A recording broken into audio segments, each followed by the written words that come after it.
Thanks so much, Bertie, for joining us this afternoon. Well, it's been a big year for the company, so let's go through some of the restructuring you've seen over on that end, because quite a bit of a focus on reducing your investment in the food production side of things within the business and shifting focus more so to the agricultural side of things. Yes, Alishia, this year was very much earmarked by very brave decisions by the Board of Directors, where we decided to, over the medium term, disinvest from the majority of our food businesses. We disinvest in 3 of them already in this financial year, and then we also did a transaction where we sold off our dairy business for 25.6 million rand with effect on the 1st of December, and our focus will very much be now just on agriculture business. Take us through the rationale for this, because one can only assume that it's a macroeconomic environment that you've taken into consideration that's come to bear and having an impact on decisions like this and future strategy for the company. Yes, Alishia, you're 100% right. We really felt the pressure on prices, especially driven by retailers. With the coming of Walmart, etc., to South Africa, there was really some downward pressure from all retailers on selling prices. And you've got electricity, energy prices increasing, transport increasing, and we found it a very difficult environment to compete against. And food was only 20% of our business, so we decided to sell off all our food businesses, majority of them during this financial year. And our agriculture businesses is very profitable, and the majority, like I say, majority of our profits come from the agriculture sector. Last year, 80%, and that therefore our earnings will much more be normalized in the forthcoming years, only based on agriculture. In agriculture, we do very well. We've got a nice footprint in South Africa. We've got a driving force to drive our agriculture even further into Africa, where we believe there's a lot of business to come forth from Africa. So we are very excited to be part of the food revolution that will definitely happen, not just in South Africa, but also in Africa. In Africa, where exactly are you casting your glance? Well, at this stage, we already signed a lot of agreements in places like Mozambique, Angola, Namibia, Zambia, Botswana, but we will very much focus on the west of Africa. The trade in agriculture in the west of Africa is bigger than that in South Africa, very much in places like cacao and sugarcane, etc., where we are currently not big in. But obviously, we're going through the registration processes, and we also form partnerships in those countries. Because 60% of the arable land in the world is currently in Africa, and we believe that the food demand for the world will come from Africa, definitely.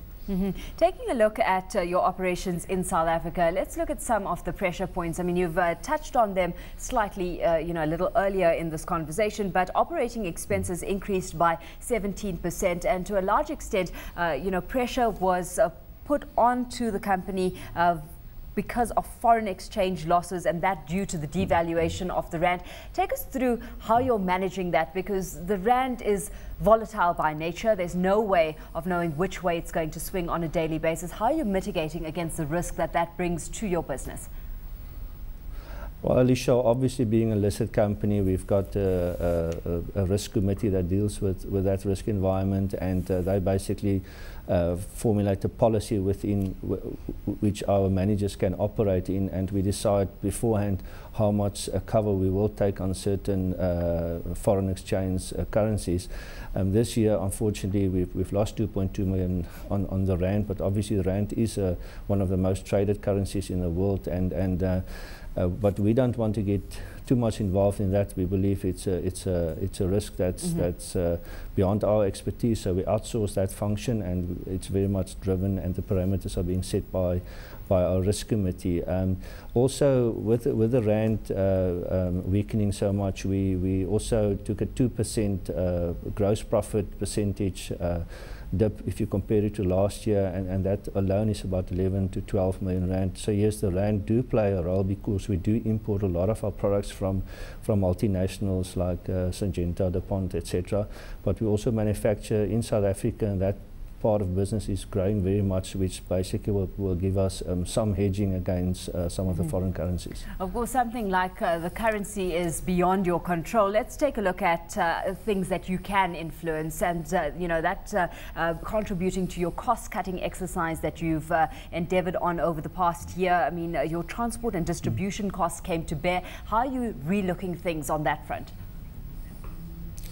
Well, yes, we are very much, this year was very much a cost-cutting exercise, and like I said in the beginning, next year will very much be a more normalized year than the previous year. We can already, in the first 2 months now of the new financial year, we already see those savings coming through. So a lot of those exercises we've already completed in the past financial year.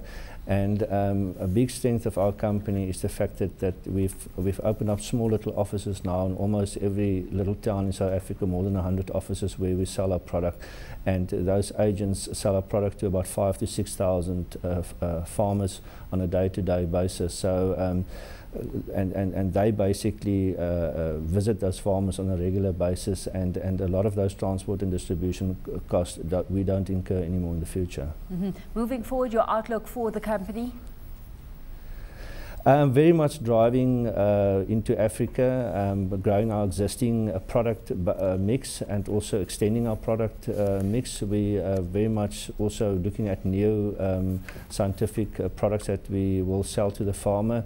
We are also busy with negotiations on various other products and services that we will sell to the farmer. Our agents is probably one of the best qualified people ever to visit the farm. Most of them are BSc graduates, etc. And we will basically use that knowledge that they've got to sell more scientific knowledge-based products to the farmer in South Africa and Africa. Hopefully some of those plans then moving you into a profitable position. It's a company we'll be keeping an eye on. Bertie, thanks so much for joining us today. Bertie Cloete is a CEO of Ububele.